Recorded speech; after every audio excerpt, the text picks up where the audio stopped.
Hace ya tiempo, Humberto Eco vino a nuestro país y un reportero le pidió a su jefe que fuera a entrevistar a ese especialista. Le dio los datos, estaba en un hotel, hizo una cita con Humberto Eco y cuando llegó a preguntar por él, en la recepción le dijeron, está en ese salón detrás de esas cortinas grandes. Se acercó el reportero, se asomó y vio a Humberto Eco y le dijo, señor, yo quiero entrevistarlo. Y Humberto Eco le dijo, sí, pues ya quedamos que íbamos a hablar, pero me gustaría saber de qué quiere que hablemos. Y al reportero le dijeron, él es un especialista en semiótica, en semiología, él es un gran teórico. Entonces no se conocía tanto a Humberto Eco. Entonces le dice el reportero, quiero que me hable de semiótica. Y Humberto Eco le dice, creo que sé algo de eso. Y le dice, ¿ve esas grandes cortinas color púrpura? Y el reportero le dice, sí, están muy bonitas, son como de terciopelo. Dice, ese es el color de los cardenales y de los reyes. ¿Ve los remates de los muebles que tienen como herrajes que parecen de oro, son dorados? Dice, sí, están muy bonitos, la mesita que está allá. Dice, bueno, pues está simulando el oro. ¿Ve ese como mantelito que tiene como motitas negras y es blanco? Y le dijo el reportero, sí, también está muy bonito, es un lugar muy agradable. Y Humberto Eco le dice, eso está simulando al armiño, que es con lo que se cubrían los reyes cuando eran nombrados como tales, y también los papas.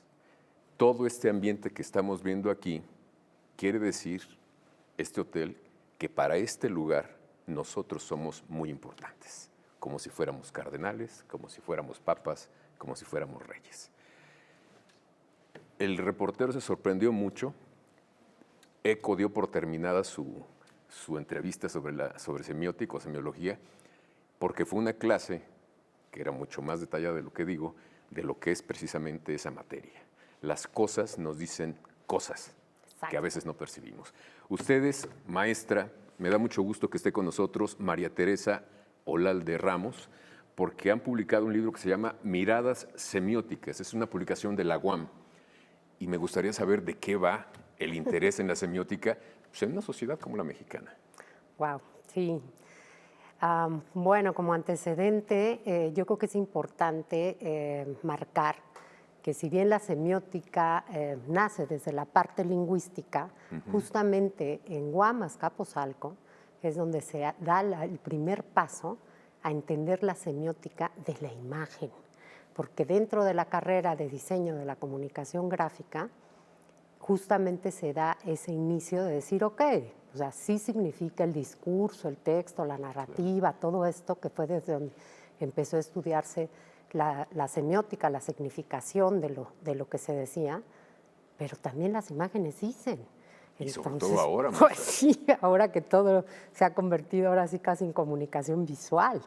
Entonces, con esa importancia se empieza a trabajar en esta línea, de esto estoy hablando, híjole, pues a principios de los 80s, por ahí, con el maestro Juan Manuel López, empezamos con todo esto y se crean diferentes áreas de investigación dentro de la universidad. En el área a la que yo pertenezco es la de semiótica del diseño, y se ha trabajado en diferentes líneas de investigación precisamente y con proyectos en específico, ¿sí? Hoy en día yo tengo un proyecto que trata de investigar cuáles son esas nuevas propuestas de la semiótica de la imagen, ¿no? Pero, ¿por qué nos debe importar tanto la semiótica? Porque vemos imágenes por todas partes, desde que salimos a la escuela porque o al todo trabajo. Significa, Javier, todo dice nos algo, comunica. Nos está diciendo algo. Claro, aunque no lo dice de manera explícita, lo está diciendo. Lo que hablan del signo cuando tiene un carácter denotativo, que es tal, el signo de más, pero tras de eso, o la paloma de la paz, o tantos signos, símbolos que existen en esta comunicación visual, nos dicen algo representativo, pero ahí viene la connotación. Y hoy en día se estudia de una manera mucho más profunda, porque una cosa es lo que denota el signo aquel, pero también quien lo interpreta. Y lo interpreta desde su propia intersubjetividad, desde su propio contenido. propio, de su identidad, ¿no?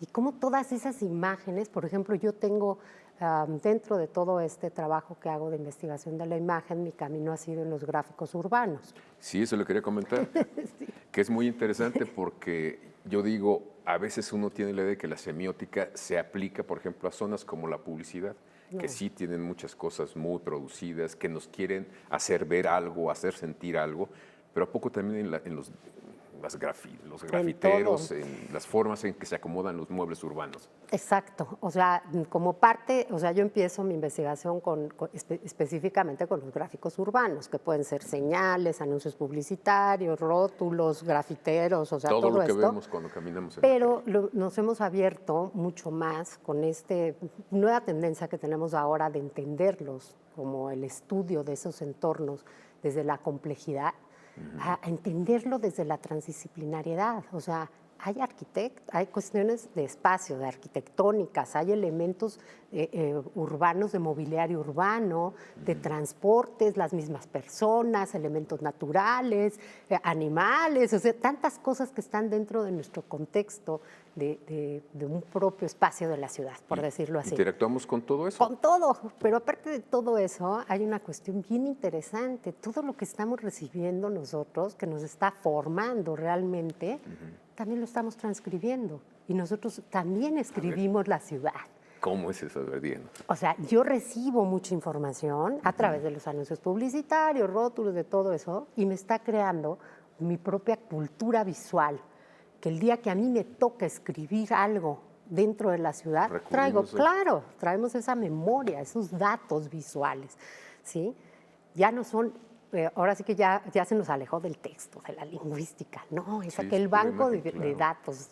Digo, otra de las líneas en que me he metido es en el que, con todo este estudio de la imagen, en el pensamiento visual, porque me meto también en cuestiones de aprendizaje, que para aprender, pues sí, leemos un texto, vemos una imagen, pero creamos una imagen en el pensamiento interno. Y ya tenemos otras que desde niños teníamos, ¿no? Claro, el andamiaje históricas que traemos. Pienso en la Virgen de Guadalupe, por ejemplo. Sí, y así muchos más, entre símbolos, signos.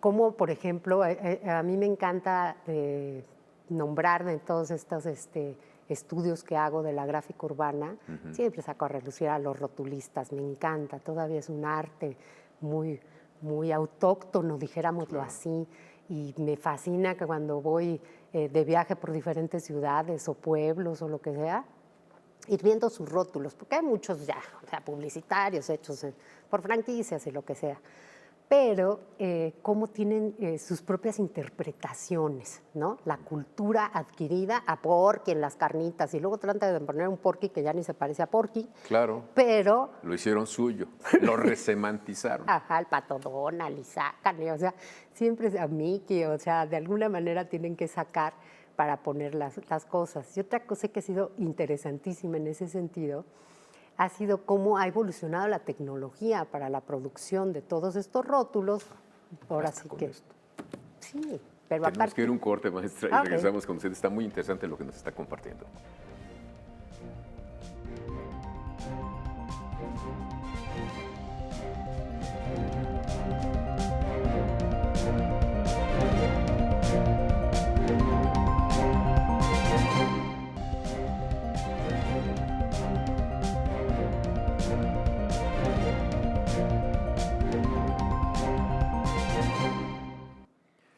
Les recuerdo que está con nosotros la maestra, la doctora María Teresa Olalde, que es la coordinadora de este libro realmente interesante, Miradas Semióticas, Arte, Diseño, Ciudad, publicado por la Universidad Autónoma Metropolitana. Maestra, nos está realmente revelando zonas que tenemos enfrente de la nariz y no hemos percibido bien de qué va. Hace poco fui al Colegio de San Ildefonso, hay una exposición de Vladi, espléndida, y uno de sus motivos principales fue el asesinato de Trotsky. Y de empezar a pintarlo a la manera más o menos visible que uno puede reconocer a Trotsky con el piolet en la cabeza, llegó a sintetizarlo en un círculo y una especie del piolet, ¿no? Pegado en la cabeza. Eso nos dice mucho. Él reinterpretó, asimiló y nos hizo ver otra cosa. Eso hacemos, es lo que nos estaba diciendo, ¿no? Parte de hacer la síntesis, ¿no? O sea, realmente traer a la memoria todas las imágenes que tenemos. Pero ¿sabes qué, Javier? Te quisiera contar un poco dime. cómo se hizo este libro. libro. Fue muy interesante, porque fíjate que nos toca justo cuando iniciamos la pandemia, en que estamos encerrados y dijimos, ¿cómo convocamos a nuestro grupo de académicos a trabajar? Y lo hicimos de manera virtual. Sí. Y creamos un seminario en el cual invitamos gente y fue curioso que hubo hasta participantes del extranjero, o sea, internacionales. Se sumaron a la convocatoria.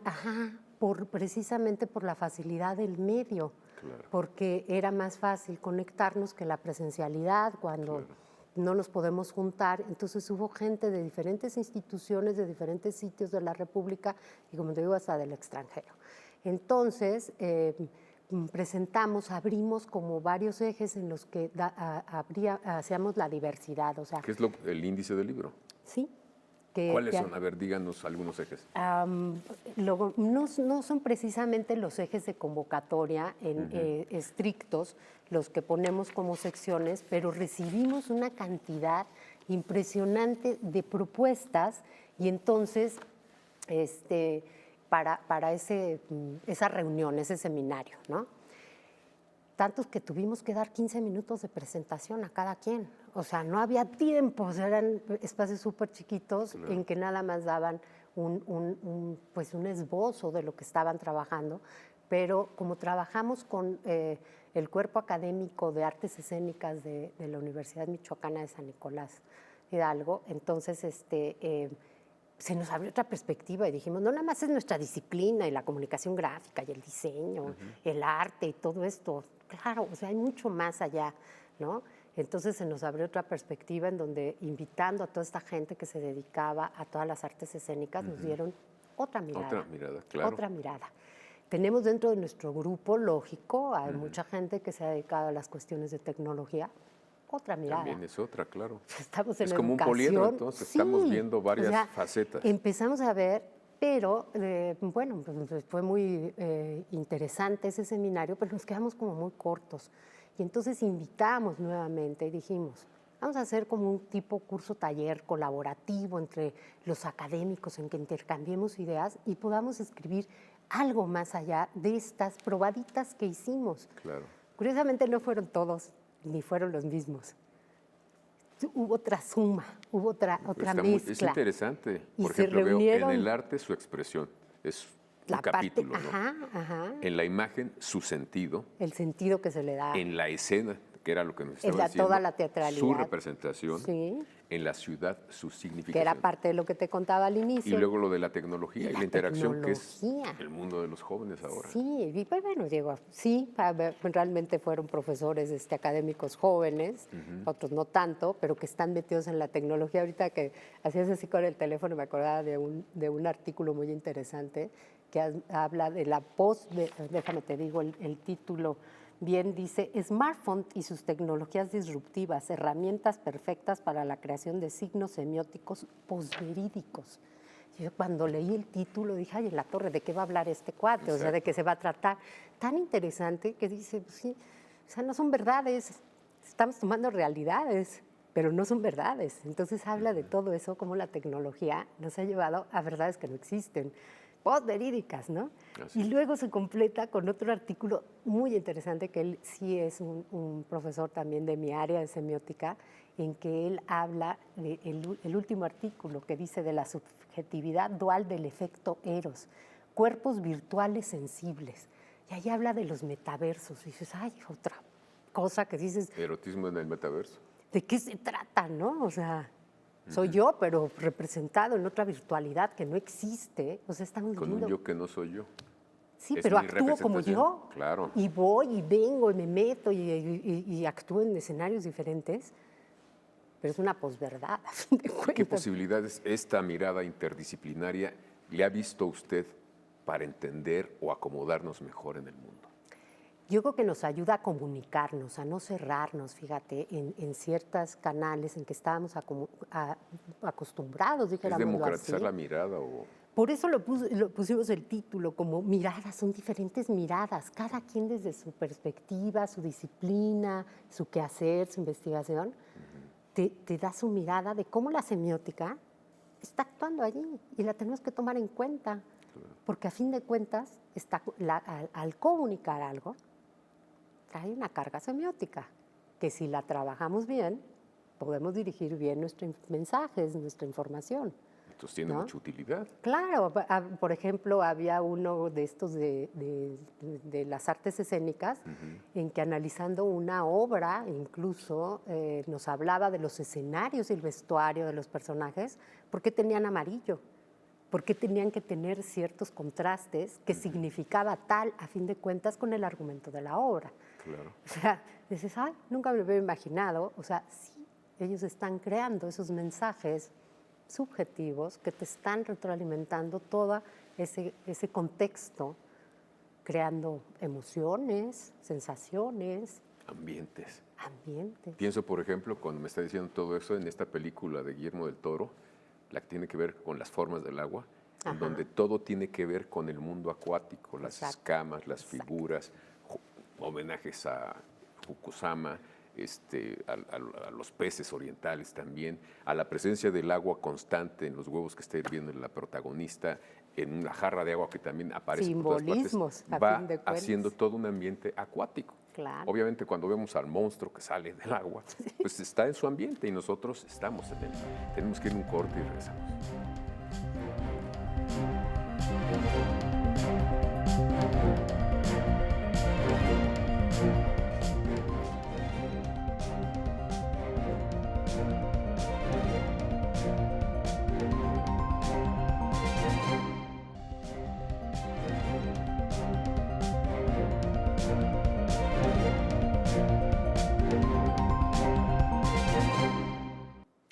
Doctora María Teresa Olalde, entonces esta publicación nos está haciendo ver que la semiótica no es solamente un área de interés para el mundo académico, está en todas partes y nos convendría entender mejor eso, pues para proyectar mejores mensajes, para comunicarnos mejor. ¿Es así? Sí, así es. Nosotros la trabajamos mucho desde el lado de la comunicación visual, sin embargo, existe en todo, como les digo, la semiótica de las cosas, como les digo a mis alumnos. Claro. Todo lo que tienes a tu alrededor te está comunicando. Nos dice algo, algo de algo. Fíjate que hay una parte bien interesante, el que libros como este, que reúne tal cantidad de temáticas y de diferentes... De nuevas miradas. Ajá, no se detiene allí. Como es un proyecto en el que seguimos trabajando y investigando y viendo y reuniéndonos ¿Han visto más cosas con entonces? académicos, Ok. sí, el año pasado precisamente volvimos a hacer nuestra reunión entre académicos, la cual fue otra vez virtual y mucho más relevante, pero ahora invitamos a gente de la ENA, de antropología, por ejemplo. Wow, es otra mirada, desde otra... Otra perspectiva, otra mirada, y gente, hubo muchísimo más participación internacional, Brasil, Argentina, África, Italia, o sea, de muchísimos lados, artistas, como digo, antropólogos, historiadores, publicistas, o sea, hubo verdaderamente una amalgama de disciplinas. Entonces, ¿Van a hacer otro riquísimo. libro entonces? Sí, ya lo estamos preparando, ya lo estamos preparando. Viene la siguiente parte, en que sigue enriqueciéndose estos diferentes enfoques de la semiótica. La semiótica ya no es una cuestión disciplinar. La semiótica está en todo y hay que, ahora sí como que hay que conocerla, vivirla y disfrutarla incluso. No, y entender, por ejemplo, por qué algunos pueblos originarios son tan celosos de sus diseños. Claro. Uno los ve coloridos, los quiere utilizar, pero dicen, no, eso es ceremonial. Una vez una antropóloga me decía que tienen los colores y las formas significados específicos para las comunidades. Dice que a través de una vestimenta puedes saber si es una mujer casada, si perdió al marido, si está, digamos, joven, que se puede casar. y también de la región de la que proviene, o si es una ropa de uso ceremonial. Y eso finalmente la semiótica nos ayuda a entenderlo. Es como el ABC, ¿no? Claro, todos los simbolismos visuales que se representan en cerámica, en textiles, en todas sus representaciones que utilizan, cómo los han hecho suyos. Lo mismo que estábamos diciendo de los habitantes de la ciudad, lo hicieron suyos, los animales, las plantas. Y hay, digamos, símbolos que se comparten en muchas partes. Sí, sí. Las Que no cosmologías de los contextos, cuando uno estudia todo este lenguaje visual, te das cuenta. Hay unas cosas obvias, ¿no? Por ejemplo, las representaciones del sol o de la luna, Ajá. pero hay más. Pues yo creo que sí. Son como, o a veces la misma interpretación de una estrella, como es el sol o la luna o algo, la representan de diferente manera, pero lo que es interesante es ver cómo acuden otra vez a formar esa semiósfera que habla Lotman claro. de todos esos simbolismos. Lo que pasa es que están en la misma naturaleza, entonces lo repiten, ¿no? O sea, eso es lo que pasa. Es nuestro primer maestro, la naturaleza. La naturaleza, el convivir con el propio contexto. Lógicamente que esto que estamos hablando, en esto de acá, somos urbanos, somos de ciudades, de metrópolis, del mundo, ¿no? Entonces, son otros contextos, ¿no? Este concepto de semiósfera quiere decir que si yo entiendo eso, puedo jalar de la semiósfera significados, símbolos para aplicarlos. A fin de cuentas, sí, porque estamos inmersos en ella, ¿no? Es esa relación dialéctica que tenemos con nuestro contexto. Nos habla y le hablamos, lo creamos. Ellos nos crearon en ese mundo cultural, ¿sí? Y nosotros al mismo tiempo estamos produciendo cultura. Y entonces se crea. Desde la mirada, entonces. Desde esas miradas. Desde cómo lo que vemos. Exacto. Porque a veces, como usted dice ahora con este ejercicio académico, pues están ampliando el abanico y están viendo que por ejemplo, desde la ENA se pueden ver y aportar otros elementos que nos van a ayudar a entender más la importancia de las imágenes. Así es, así es. Los comportamientos, es muy interesante también lo que hablábamos en este libro de las escenificaciones, que no únicamente son los escenarios, como también son los escenarios de las ciudades, sino que acá el sujeto. Nos modifican. El sujeto que interactúa. Y en las artes escénicas, desde el bailarín, las coreografías, el cómo se mueven, el cómo interactúan, ¿sí? Y en todas las representaciones físicas y escultóricas que hay representadas en las ciudades, o sea, artísticas, ¿no? Ahora nos sorprendieron con muchas cosas los antropólogos en estas cuestiones del sujeto y incluso hasta con las cuestiones musicales. Ahora intervinieron cuestiones musicales. O sea, ya no nada más es la vista, sino también el oído. ¿Es la imagen acústica o algo así? La lírica. Bueno, sí, la lírica, a fin de cuentas, análisis líricos, la semiótica de la lírica. Por allí viene algo bien interesante en ese sentido. Y estamos interactuando todo el tiempo entonces. Así es, como parte de la cultura que nos está formando. ¿Nos podría hacer mejores o peores también? Ahora sí que depende de la propia intersubjetividad, como dicen, cómo lo interpreta uno, ¿no? Desde su propia individualidad. En algún momento, en alguno de mis artículos, yo hablaba que realmente eso te ayuda a crear tu propia identidad como identitario del sitio, te vuelves como fue el arte acá de Tepito, ¿no? Soy tepiteño y soy representativo en esto. Entonces, las imágenes, por ejemplo, que vemos en las series sobre narcos, ¿influyen en nosotros? De alguna manera, todo. ¿Nos están construyendo personajes de éxito, entre comillas? Pudiera ser. Depende de cada quien y su propio criterio de cómo las aplique, ¿no? Pero todo lo que vemos, hay una cuestión muy interesante en cuanto a la percepción, que sobre todo los temas que toco, lógicamente al analizar la comunicación visual, es el que todo lo que percibimos, no lo percibimos, sino que somos selectivos. No vemos todo, porque nos volveríamos locos, ¿no? Entonces hay muchas sensaciones, tanto externas como internas, y las clasificamos. Creo que por ahí entra también el criterio de qué asumes para tu propia identidad y qué pones de lado, ¿no? O sea, como individuo, cómo te creas, ¿no? Tus propios valores, tu ética de comunicación, Claro. lo que te ayude realmente a expresarte como individuo. Doctora María Teresa Olalde, muchas gracias por compartirnos esto que usted está investigando con un grupo también pues, de académicos que quieren tocar tierra con el mundo real y compartirlo con la gente que tiene que ver con la academia, pero también con personas como yo que quisiéramos entender un poquito mejor las cosas. Gracias a ti, Javier. Y gracias a ustedes por habernos acompañado aquí en Debate 22 y los espero la próxima semana.